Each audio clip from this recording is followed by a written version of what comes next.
سابقہ جمعۃ المبارک پہ حضرت ابراہیم علیہ السلام کی سیرت کے حوالے سے گفتگو کی تھی۔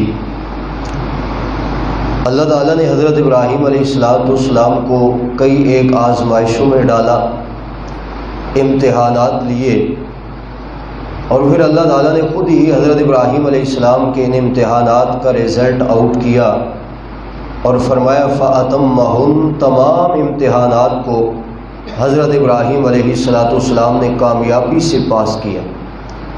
اللہ تعالیٰ فرماتے ہیں ہم نے انعام یہ دیا انی جاعلک للناس اماما، کہ آنے والے تمام لوگوں کے لیے حضرت ابراہیم علیہ السلام کو پیشوا اور مقتدا بنایا۔ میں نے عرض کیا تھا کہ ابراہیم علیہ السلام ہی کی نسل سے اس کے بعد سارے کے سارے انبیاء کرام آئے۔ حضرت اسحاق علیہ السلام کی اولاد سے قریباً 3 یا 4 ہزار انبیاء، اور حضرت اسماعیل علیہ السلام کی اولاد سے آقا دو جہاں صلی اللہ علیہ وسلم۔ یہ ہے حضرت ابراہیم علیہ السلام کو ملنے والی امامت۔ یہ اتنا بلند مرتبہ ابراہیم علیہ السلام کو ملا تو امتحانات سے گزرنے کے بعد، آزمائشوں سے گزرنے کے بعد۔ بندہ مومن جب ایمان لاتا ہے تو ایمان کے بعد آزمائشوں کا ایک سلسلہ شروع ہو جاتا ہے۔ امتحانات اللہ تعالیٰ کی طرف سے آتے ہیں اور بندے کو جانچا جاتا ہے کہ یہ اپنے دعوی ایمان میں کس قدر سچا ہے، کس قدر پختہ ہے۔ سورہ عنکبوت کی ابتدا میں اللہ تعالیٰ نے یہی بات ارشاد فرمائی احسب الناس ان یترکوا ان یقولوا آمنا وهم لا یفتنون۔ فرمایا لوگوں کا کیا یہ گمان ہو چکا ہے کہ ہم ایمان لائے ہیں تو ایمان کے بعد ہمیں آزمایا نہیں جائے گا؟ فرمایا ضرور آزمائے جاؤ گے، اسی طرح آزمائے جاؤ گے جس طرح انبیاء کرام پر آزمائشیں آئیں، ان انبیاء کرام کے ماننے والوں پر آزمائشیں آئیں۔ تو ایمان کے بعد امتحانات کا ایک سلسلہ شروع ہوتا ہے۔ جب انسان ان امتحانات میں پاس ہوتا ہے تو اللہ بندے کو سرفراز فرماتے ہیں، انعامات سے نوازتے ہیں۔ ابراہیم علیہ السلام کی زندگی بھی کچھ اسی طرح کے امتحانات سے مرکب ہے۔ پہلا امتحان جس کا ذکر پچھلے جمعۃ المبارک میں ہوا سورہ مریم کی آیات کے ضمن میں، کہ حضرت نے اپنے باپ کے سامنے حق بات پیش کی، بڑے اچھے انداز سے، سلجھے ہوئے انداز سے پیش کی، اور اپنے والد کو بت پرستی سے روکا اور شرک سے منع فرمایا، اور حضرت کو اس کے نتیجے میں گھر سے نکلنے پر مجبور کیا گیا۔ والد کہنے لگا اراغب انت عن آلہتی یا ابراہیم، اے ابراہیم کیا تو میرے الہوں سے، میرے معبودوں سے منہ موڑ رہا ہے؟ کوئی نئی دعوت تو پیش کر رہا ہے؟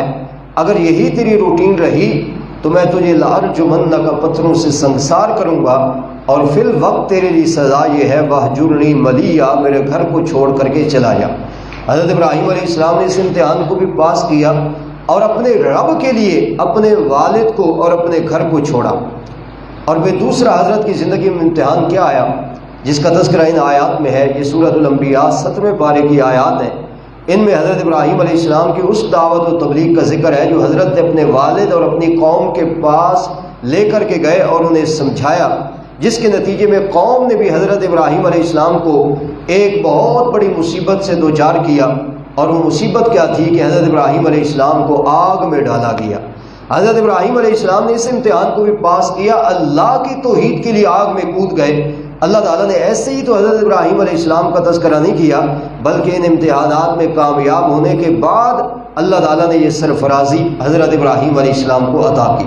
چنانچہ ان آیات میں دیکھیے حضرت ابراہیم علیہ السلام کی اس دعوت و تبلیغ کا ذکر ہے جو اپنے باپ اور اپنی قوم دونوں کے سامنے رکھی، اور بڑے اچھے انداز سے یہاں بھی سمجھایا، اور جس کے نتیجے میں حضرت ابراہیم علیہ السلام کو پھر آگ میں کودنا پڑا۔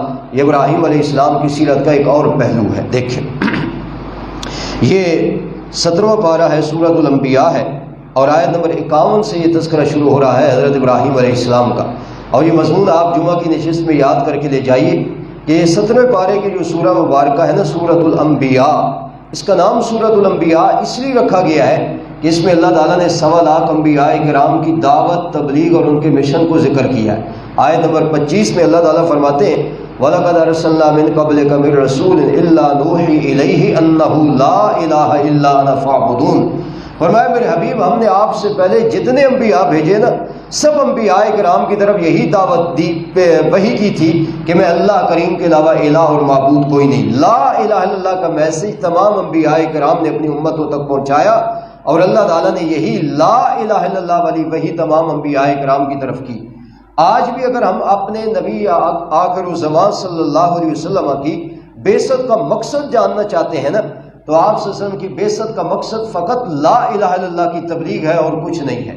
آپ صلی اللہ علیہ وسلم نے 23 سال کے عرصے میں اسی لا الہ الا اللہ کی تبلیغ کی ہے، 13 سال مکہ میں اور 10 سال آپ صلی اللہ علیہ وسلم نے مدینہ میں۔ یہ جو ہم نے آپ صلی اللہ علیہ وسلم کی بعثت کا مقصد کچھ اور سمجھ رکھا ہے نا، یہ آمنہ کے لاس صلی اللہ علیہ وسلم کی بعثت کا قطعاً مقصد نہیں ہے۔ آج امت مسلمہ آپ صلی اللہ علیہ وسلم کی ولادت کے دن بس بازاروں کو سجا کر، گھروں کو چراغاں کر کے، حلوے مانڈے پکا کر کے، گلیوں بازاروں میں چکر لگا کے، رنگ برنگے لباس پہن کر کے، مختلف قسم کے کلمات زبان سے ادا کر کے سمجھتے ہیں کہ رسول اللہ کی آمد کا یہ مقصد ہے۔ قطعاً یہ مقصد نہیں ہے۔ آپ قرآن سے پوچھیے، قرآن آپ صلی اللہ علیہ وسلم کی بعثت کا مقصد بتائے گا، اور صرف آپ کی بعثت کا مقصد نہیں، 1.25 لاکھ انبیاء کرام کے بھیجنے کا مقصد بتائے گا، اور وہ مقصد ہے لا الہ الا اللہ کی تبلیغ۔ رسول اللہ صلی اللہ علیہ وسلم نے 13 سال مکہ میں پتھر کھائے، آپ کے ساتھ سوشل بائیکاٹ کیا گیا، آپ صلی اللہ علیہ وسلم کی صحابزادیوں کے منہ پہ تمانچے مارے گئے، آپ صلی اللہ علیہ وسلم کے صحابہ کو ستایا گیا، بلال کو تپتے ہوئے کوئلوں پہ لٹایا گیا، حضرت سمیہ کے مکہ کے چوراہے پہ 2 ٹکڑے کر دیے گئے، حضرت زنیرہ کی آنکھیں نکال دی گئیں، حضرت ابو فقیہ کی پسلیاں توڑ دی گئیں، آپ کو 3 سال تک شیب ابی طالب میں قید رہنا پڑا، آپ صلی اللہ علیہ وسلم کو فقر و فاقہ برداشت کرنا پڑا، آپ کو بیت اللہ کے اندر لوگوں نے داخل ہو کر کے نماز ادا نہیں کرنے دی، یہاں تک کہ آپ صلی اللہ علیہ وسلم مکہ چھوڑ کر کے مدینہ چلے گئے۔ یہ رسول اللہ صلی اللہ علیہ وسلم کی زندگی کے پہلو کہاں جائیں گے؟ آج امت مسلمہ ایک آنکھ بند کر کے اگر ان پہلوؤں کو بھلا دے گی اور صرف حلوے مانڈوں پر زور دے کر کے اور جشن پر زور دے کر کے سمجھے گی کہ ہم نے رسول عربی صلی اللہ علیہ وسلم کی آمد کو مقصد کو پا لیا ہے، میں سمجھتا ہوں یہ سب سے بڑا دھوکہ ہے۔ رسول اللہ کی آمد کے مقاصد تو ان واقعات میں چھپے ہوئے ہیں۔ ذرا 1 منٹ کے لیے تصور تو کیجئے کہ آمنہ کے لال صلی اللہ علیہ وسلم کو آخر پتھروں کا سامنا کیوں کرنا پڑا، مصائب و تکالیف کیوں اٹھانے پڑے، شیب ابی طالب میں مقصور کیوں ہونا پڑا، بلال کو تپتے ہوئے کوئلوں پہ کیوں لٹوانا پڑا، حضرت سمیہ کو ان کے مکہ کے چوراہے پہ 2 ٹکڑے کروانے کیوں پڑے۔ ان واقعات کا بھی آخر کوئی جواب ہے؟ اگر ان واقعات میں غور کریں گے تو ان کا جواب یہی ہوگا کہ یہ سب کچھ رسول اللہ نے برداشت کیا ہے تو لا الہ الا اللہ کی تبلیغ کے لیے برداشت کیا۔ رسول اللہ کی آمد کا یہ قطعاً مقصد نہیں ہے۔ اس مقصد کو آج امت لے کر کے کھڑی ہوئی ہے اور نتیجہ آپ کے سامنے ہے۔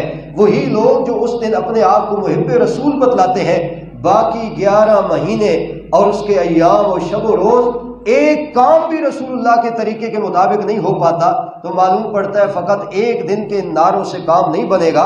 تبھی کام بنے گا جب ہم رسول اللہ کی آمد کے مقصد کو جانیں گے، اور آمد کے مقصد کو جاننے کے بعد ہم اس کو اپنی عملی زندگی میں لائیں گے۔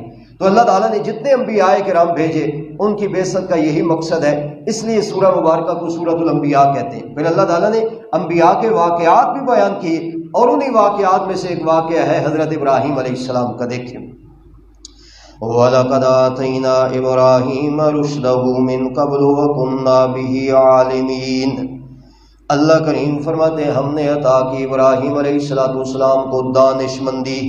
رشد کہتے ہیں دانش مندی کو۔ نبوت ملنے سے پہلے بھی اللہ کا نبی عقل مند اور دانش مند ہوتا ہے۔ یہاں اس آیت میں اسی دانش مندی اور عقل مندی کا ذکر ہے۔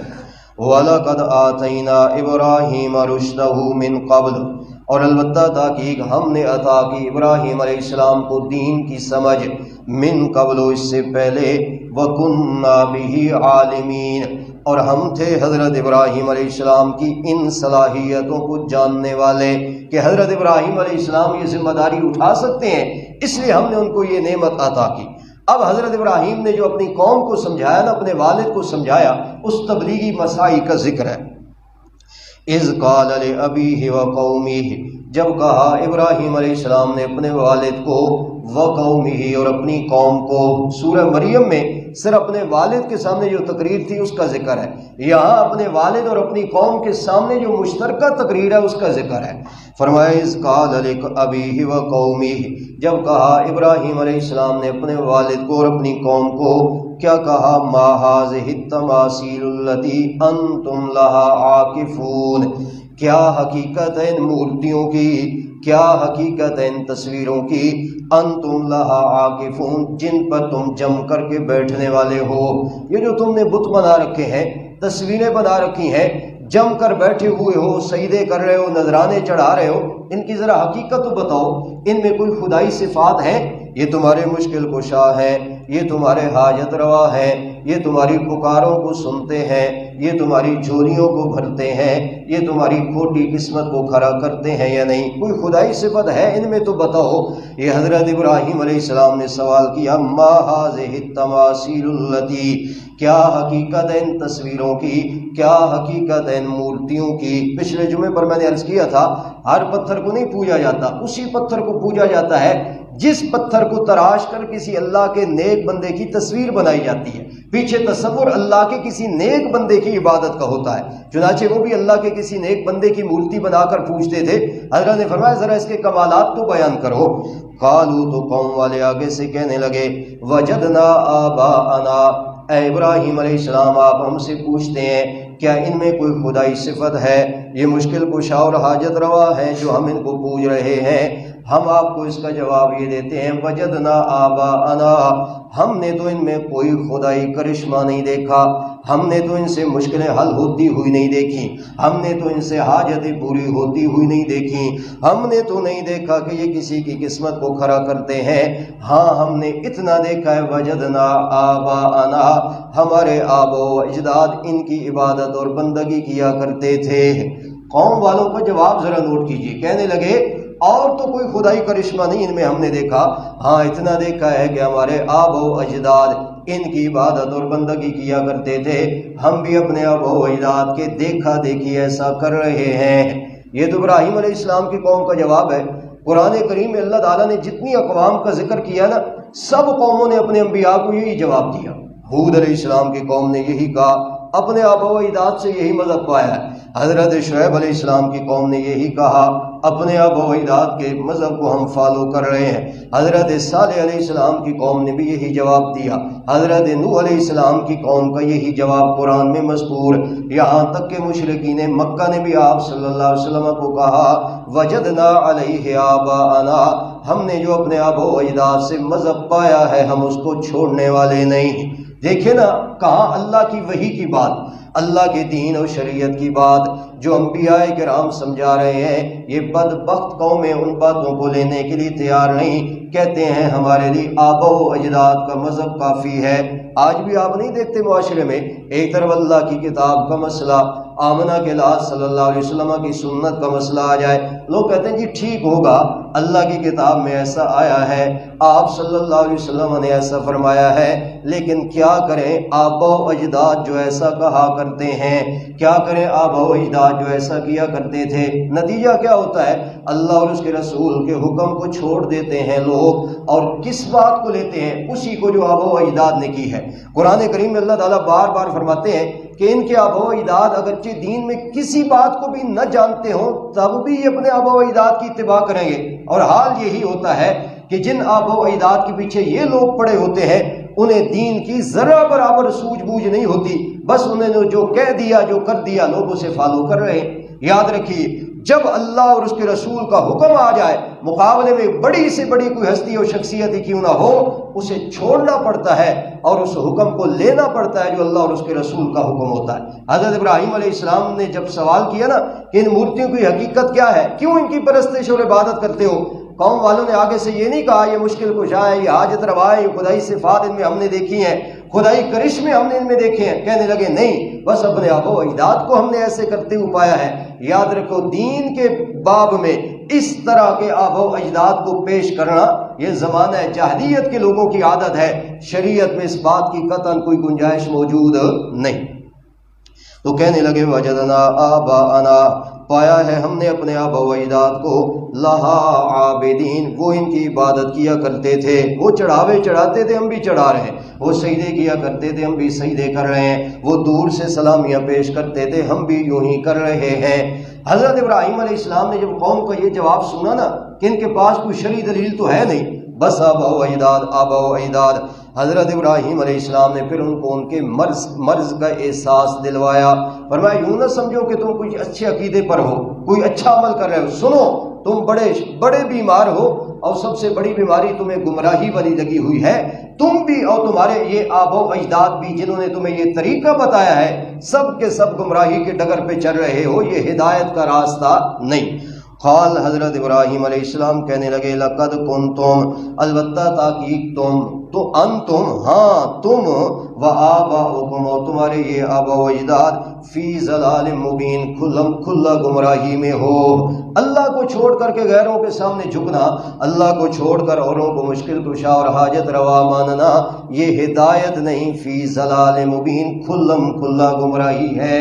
حضرت ابراہیم علیہ السلام نے یہ بات کی، اور حضرت ابراہیم علیہ السلام کی یہ بات سن کر قوم والے کہنے لگے اجئتنا بالحق، اے ابراہیم علیہ السلام کیا واقعتاً آپ سچی بات کہہ رہے ہیں، ام انت من اللاعبین، یا آپ ہم سے ہنسی مذاق کر رہے ہیں۔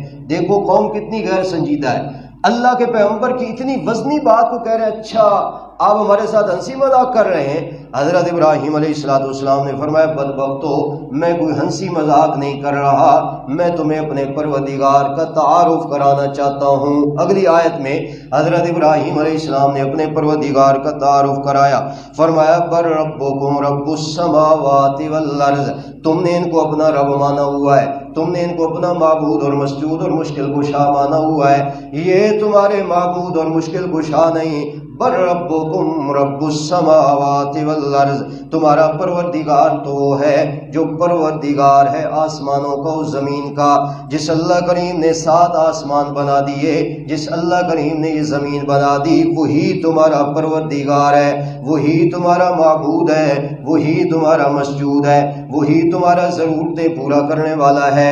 تم اللہ جیسی ہستی کو چھوڑ کر کے ان کے سامنے جھکے ہوئے ہو جن کے بس میں اور طاقت میں کچھ بھی نہیں، اور میرے پروردگار کی شان تو یہ ہے اس نے آسمان و زمین کو بنایا ہے۔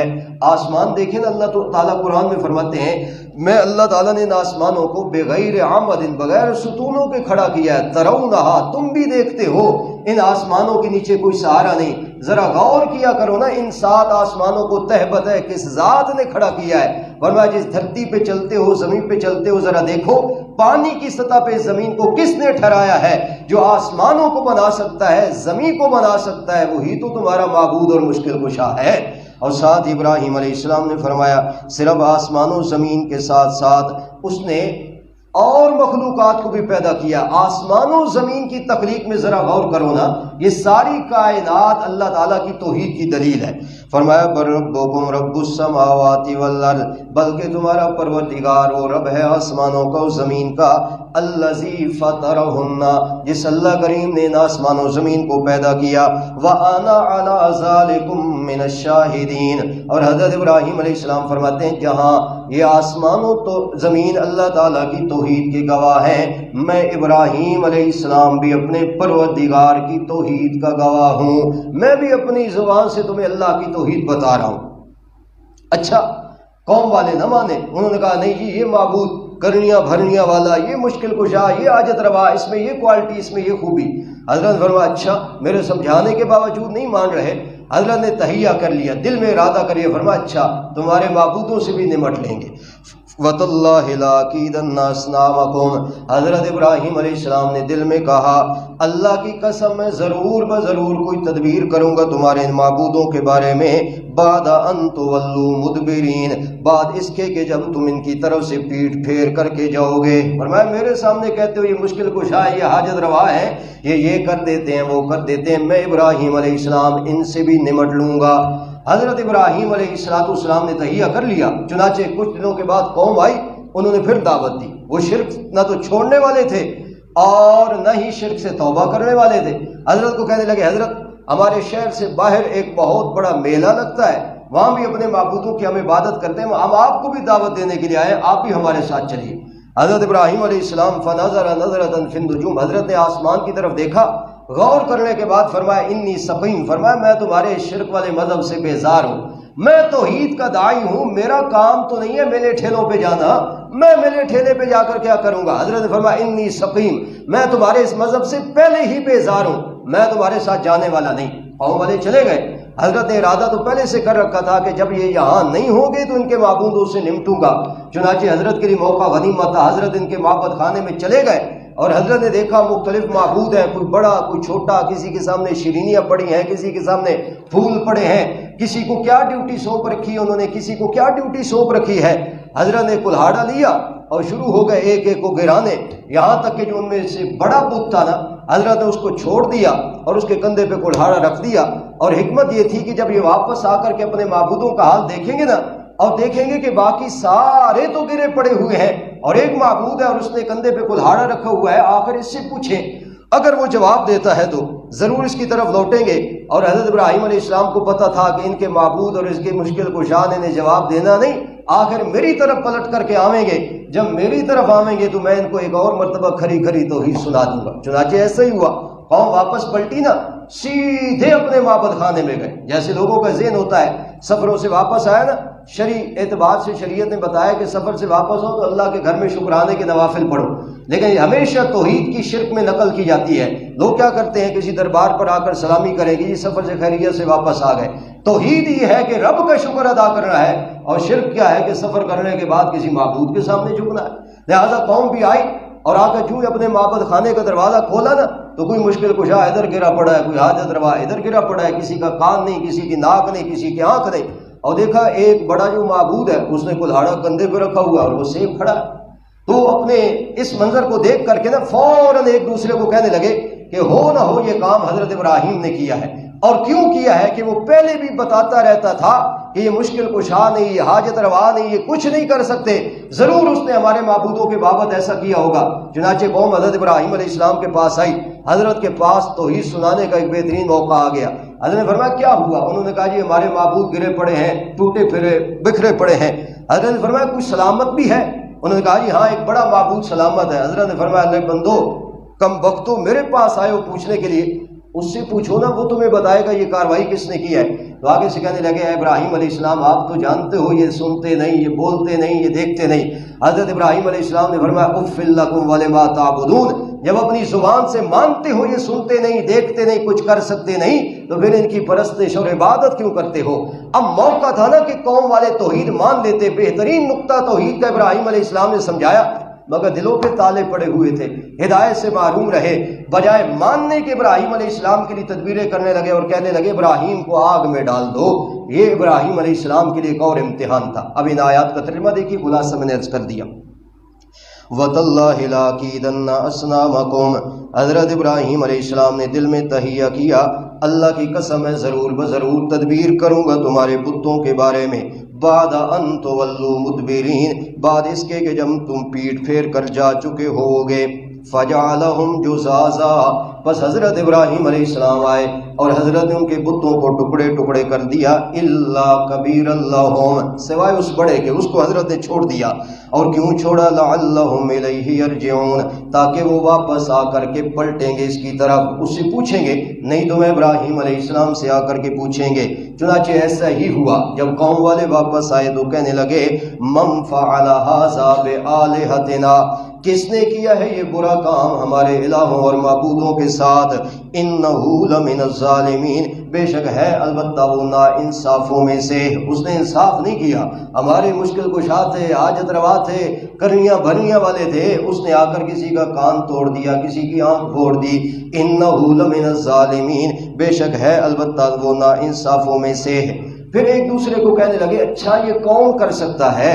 قالوا، تو کہنے لگے سمعنا فتن، سنا ہے ہم نے ایک نوجوان کے بارے میں، یذکرہم، جو ان کے عیب گنوایا کرتا تھا۔ کون سے عیب؟ کہ یہ مشکل کشا نہیں، یہ حاجت روا نہیں، یہ اولاد دینے کے لائق نہیں، یہ کوٹی قسمت کھڑے کرنے کے لائق نہیں، ان چیزوں کو وہ اپنے معبودوں کے لیے عیب جانتے تھے۔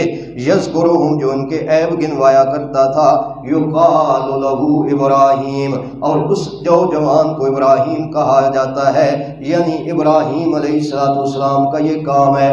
حضرت ابراہیم علیہ السلام نے جوانی میں بت توڑے۔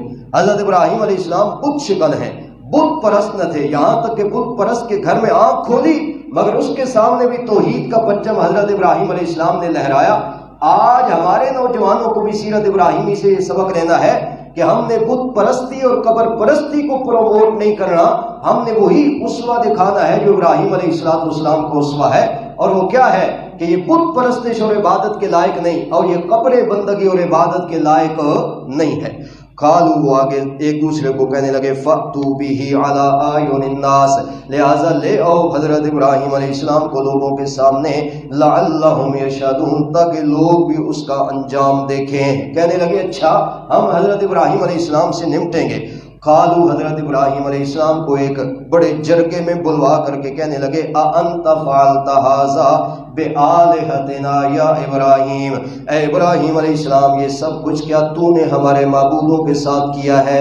کیا آپ نے یہ کیا ہے؟ قال، حضرت ابراہیم علیہ السلام نے فرمایا، بل فعلہ، میاں مجھ سے پوچھ رہے ہو؟ بل فعلہ، جس نے یہ کرنا تھا وہ تو کر گیا، کبیرہم ھذا، یہ تمہارا بڑا معبود جو کھڑا ہے، فاسألوہم، ذرا اس سے پوچھو، ان کانوا ینطقون، اگر یہ بولنے کی طاقت رکھتے ہیں۔ دیکھیں نا قرآن کتنا آسان ہے، کہ قرآن کے اس آسان ترجمے سے بھی توحید آشکارا ہو رہی ہے۔ ذرا قرآن کی طرف بندہ توجہ تو کرے، یہ واقعہ کتنے سلیس انداز سے ابراہیم علیہ السلام کی سیرت بتا رہا ہے اور اللہ تعالیٰ کی توحید کو نکھار کر پیش کر رہا ہے۔ حضرت نے فرمایا جس نے کرنا تھا وہ تو کر گیا، یعنی حضرت نے اشارہ کیا کہ جس نے کرنا تھا وہ تو کر گیا، اب یہ بڑا معبود جو کھڑا ہے اس سے ذرا پوچھو، ان کانوا ینطقون، اگر یہ بولتے ہیں یہ تمہیں بتائیں گے نا۔ فرجعوا الی انفسہم، پس وہ لوٹے اپنی طرف، یعنی حضرت ابراہیم علیہ السلام کے سوال کا جواب نہ دے پائے۔ فقالوا، پس وہ کہنے لگے ایک دوسرے کو، انکم انتم الظالمون، بے شک تم ہی قصوروار ہو، یعنی ابراہیم علیہ السلام کی اس دلیل کا جواب ہمارے پاس نہیں۔ اب کیسے کہہ سکتے تھے کہ جی بولتے بھی ہیں، کرتے بھی ہیں، وہ بھی کرتے ہیں، یہ بھی کرتے ہیں؟ اگر یہ کہتے تو ابراہیم علیہ السلام کہہ سکتے تھے، میاں اگر اتنے ہی پاورفل ہوتے تو اپنے آپ کو تو بچا لیتے۔ قوم والے بھی سمجھتے تھے کہ اس جواب میں ہمارے لیے رسوائی ہے، لہٰذا وہاں سے لاجواب ہو کر کے پلٹے اور ایک دوسرے کو کہنے لگے کہ اب ابراہیم علیہ السلام سے نمٹنا ہے۔ میں ایک دو آیتیں چھوڑ کر آگے ترجمہ کر رہا ہوں۔ قالوا، اب وہ کہنے لگے، حرقوہ، چنانچہ جلا دو ابراہیم علیہ السلام کو، وانصروا آلہتکم، اور مدد کرو اپنے معبودوں کی۔ یہ ذرا جملہ قرآن کا قابل غور ہے۔ پہلے عقیدہ تھا یہ ہمارے مددگار ہیں، یہ ہمارے مشکل کشا اور یہ ہمارے حاجت روا ہیں۔ جب ابراہیم علیہ السلام کی ضرب کے نتیجے میں وہ ایک دوسرے کو بھی نہ بچا سکے، توڑ پھوڑ کا شکار ہو گئے، اب ان کے ماننے والے کہہ رہے ہیں، وانصروا آلہتکم، اب اپنے معبودوں کی تم مدد کرو۔ مشرک کا عجیب عقیدہ ہوتا ہے، پہلے کہتا ہے یہ مشکل کشا یہ حاجت روا، جب اس پر کچھ آ جائے تو کہتے ہیں اب ہم ان کے مشکل کشا اور اب ہم ان کے حاجت روا۔ قوم والے کہنے لگے، وانصروا آلہتکم، ابراہیم علیہ السلام کو آگ میں ڈالو۔ کیوں؟ وانصروا آلہتکم، اپنے معبودوں کا تعاون اور مدد و نصرت کرو، وگرنہ ناک کٹ جائے گی۔ لوگ کیا کہیں گے، ابراہیم نوجوان نے ان معبودوں کا دیا پاچا کر دیا۔ ایک ہی طریقہ، ابراہیم علیہ السلام کو راستے سے ہٹا دو۔ قالوا، کہنے لگے، حرقوہ وانصروا آلہتکم، جلا دو ابراہیم علیہ السلام کو اور مدد کرو اپنے الہوں کی۔ ان کنتم فاعلین، اگر ہو تم کچھ کرنے والے تو یہ کر کے دکھاؤ۔ یہ آیت گھروں میں جا کر خصوصاً دیکھنی ہے، 17واں پارہ سورۃ الانبیاء اور آیت نمبر 68 ہے، 68۔ اس آیت کو ضرور دیکھیے گا، آپ کو حقیقت شرک کی معلوم ہوگی کہ شرک کی حقیقت یہی ہے، جن کو معبود بنایا جاتا ہے چند دنوں کے بعد انسان خود ان کا تعاون و نصرت کرنے کے درپے ہوتا ہے۔ اب ابراہیم علیہ السلام کو آگ میں ڈالا گیا، یہ امتحان تھا۔ اللہ کے خلیل آگ میں کودے اللہ کی توحید کے لیے۔ اللہ تعالیٰ فرماتے ہیں اس امتحان میں بھی ہم نے کامیاب کیا اور ہم نے اس جلتی ہوئی آگ کو ابراہیم علیہ السلام پہ گلزار بنا دیا۔ قلنا، اللہ فرماتے ہیں ہم نے کہا، یا نار کونی بردا و سلاما، اے آگ ہو جا بردن ٹھنڈی، وسلام و سلامتی والی، علی ابراہیم، ابراہیم علیہ السلام پر۔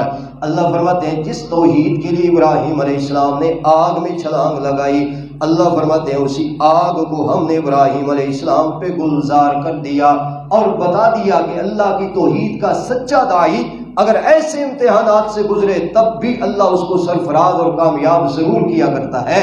تو یہ حضرت ابراہیم علیہ السلام نے کس احسن انداز سے اپنے والد اور اپنی قوم کو سمجھایا، اور ساتھ ہی اس امتحان میں پڑے تو اللہ تعالیٰ نے کامیاب کیا۔ ایسے ہی اللہ تعالیٰ نے تعریف نہیں کی وَإِذِ ابْتَلَىٰ إِبْرَاهِيمَ رَبُّهُ بِكَلِمَاتٍ فَأَتَمَّهُنَّ کہ میں اللہ تعالیٰ نے ابراہیم علیہ السلام کو جب جب آزمایا، ابراہیم علیہ السلام کامیاب رہے، اور اس کامیابی کے بعد انعام کیا دیا، ہم نے ان کو امامت والا درجہ عطا کیا۔ یہ درجات ایسے نہیں ملتے، تبھی ملتے ہیں جب انسان امتحانات کی بھٹی سے کندن ہو کر کے نکلتا ہے۔ تو اللہ تعالیٰ نے ابراہیم علیہ السلام کی سیرت کے مختلف پہلو قرآن میں ذکر کیے، یہ دوسرا پہلو میں نے آپ کے سامنے ذکر کیا۔ آئندہ جمعہ پہ انشاءاللہ قربانی کے حوالے سے تفصیلی بات ہوگی۔ ایک مسئلہ جو ہے وہ فقہی سن لیجئے۔ ماہ ذی الحجہ کا آغاز ہو چکا ہے، اسلامی سال کا یہ آخری مہینہ ہے، آج اس کی 1 تاریخ ہے۔ اس ذی الحجہ کی ان 10 تاریخوں کی بڑی فضیلت ہے، دن کی بھی اور رات کی بھی۔ والفجر ولیال عشر والشفع والوتر، اللہ تعالیٰ نے جو 10 راتوں کی قسم اٹھائی ہے، مفسرین کرام نے لکھا اس سے ذی الحجہ کی یہ 10 راتیں مراد ہیں۔ والشفع والوتر، جفت اور طاق کی جو اللہ تعالیٰ نے قسم اٹھائی ہے، اس سے 9 ذی الحجہ اور 10 ذی الحجہ کے ایام مراد ہیں۔ علماء نے لکھا ہے کہ رمضان کے آخری عشرے کی راتوں کو جس طرح فضیلت حاصل ہے، اسی طرح ذی الحجہ کی پہلی ان 10 راتوں کو فضیلت حاصل ہے۔ ان دنوں میں روزے کی فضیلت احادیث میں آئی ہے، اور آپ سے نے فرمایا ذی الحجہ کے دنوں کا روزہ یہ سال بھر کے گناہوں کا کفارہ ہے، اور رات بھر کے قیام کی رسول اللہ نے فضیلت بتائی ہے، اور خاص کر 9 ذی الحجہ کا روزہ، یوم عرفہ کا روزہ، جس کی بابت رسول اللہ صلی اللہ علیہ وسلم نے فرمایا جو اس روزے کا اہتمام کرے گا 2 سال کے گناہوں کا کفارہ ہے، ایک گزشتہ سال اور ایک آئندہ سال اگر اس سے کوئی گناہ صادر ہوا تو اللہ تعالیٰ اس گناہ کو بھی معاف فرما دے گا۔ ہاں 10 ذی الحجہ، 11 اور 12 جو قربانی کے ایام ہیں، ان میں روزہ رکھنے کی ممانت ہے، کیونکہ رسول اللہ صلی اللہ علیہ وسلم نے فرمایا ان دنوں میں روزہ نہ رکھو، کیونکہ یہ اللہ تعالیٰ کی طرف سے مہمانی اور ضیافت کے ایام ہیں، لہٰذا عید کے دن روزہ نہیں ہوتا، اور 3 دن یہ قربانی کے جو ایام ہیں ان میں روزے کی ممانت ہے۔ اس لیے ہم ان 10 دنوں کو بھی قیمتی بنائیں۔ ویسے تو بندہ مومن کی ساری زندگی اللہ کی عبادت میں گزرنی چاہیے، مگر یہ جو خاص ایام ان کی فضیلت قرآن و سنت پہ آئی ہے نا جی، ان کو قیمتی بنانے کے لیے کچھ شیڈول بنا لینا چاہیے۔ قرآن کی کچھ تلاوت کا معمول بنا لیں، ذکر و اذکار کا معمول بنا لیں، اور اس کے ساتھ ساتھ نوافل کا معمول بنائیں، اس طرح کچھ شب بیداری کا معمول بنائیں۔ یہ کچھ معمولات ان ایام میں اگر کر لیے جائیں تو جو کتاب و سنت میں اس پر ثواب کا وعدہ فرمایا گیا ہے وہ ضرور بضرور پورا ہو جائے گا۔ اس کے ساتھ ساتھ ایک اور مسئلہ کہ ایام تشریق 9 ذی الحجہ کی فجر سے لے کر جو 13ویں کی عصر تک ہر فرض نماز کے بعد ایک مرتبہ اونچی آواز سے جو تکبیرات پڑھنی ہوتی ہیں نا، وہ تو واجب و ضروری ہے۔ اللہ اکبر اللہ اکبر، لا الہ الا اللہ واللہ اکبر، اللہ اکبر وللہ الحمد، وہ ہر نماز کے بعد ایک مرتبہ اونچی آواز سے پڑھنا واجب ہے۔